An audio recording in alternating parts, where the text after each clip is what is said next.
అదేవిధంగా నాలుగవ పాయింట్ అండి, కరెంట్ అఫైర్స్ అనేది నిరంతరము మారుతుంది. అంతే కదండి. ఇప్పుడు ఇవాళ నేను ఏదైనా ఒకటి తీసుకుని ఈ బిజినెస్ స్టాండర్డ్లో ఏదైనా ఒకటి తీసుకునండి, నేను ఒక టాపిక్ తీసుకుని చెప్పాను అనుకోండి, అది 1 వీక్ తర్వాత మారిపోతుంది కదండి, 1 ఇయర్ తర్వాత మారిపోతుంది కదండి. కరెంట్ అఫైర్స్ అనేది ఎప్పటికప్పుడు మారిపోయే ఒకానొక ఏరియా. అందుకని మీరు ఎప్పుడు కూడా మీ సిలబస్ని, అంటే మీ సిలబస్ అంటే మీరు చదివేదాన్ని నా ఉద్దేశం, మీ చదివేదాన్ని స్టాటిక్ అండ్ డైనమిక్ అని రెండు పార్ట్లు చేసుకోవాలండి. స్టాటిక్ అంటే you are reading NCERT books, that is static part of the syllabus.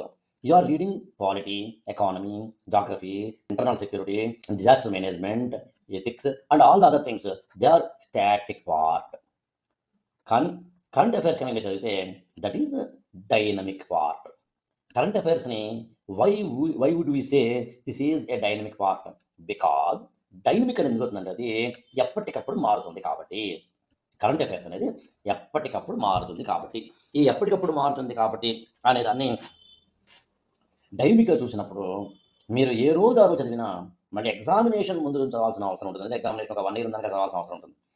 అందుకని చదువుతున్న కరెంట్ అఫైర్స్ నుంచి మనము బేసిక్స్ లేదా ఫౌండేషన్ వేసుకోవాల్సిన అవసరం ఉంటుంది. బేసిక్స్ లేదా ఫౌండేషన్ వేసుకోవాల్సిన అవసరం ఉంటుంది. ఈ బేసిక్స్ లేదా ఫౌండేషన్ వేసుకోవాల్సిన అవసరం కోసం మనం ఏం చేస్తామంటే, మనమే స్వయంగా మనకి ఒక మాటలో చెప్పాలి అంటే ఈ గురుకులం ద్వారా మనం ఈ బేసిక్స్ అండ్ ఫౌండేషన్ పాయింట్స్ని మనమే ఇవ్వడం జరుగుతుంది.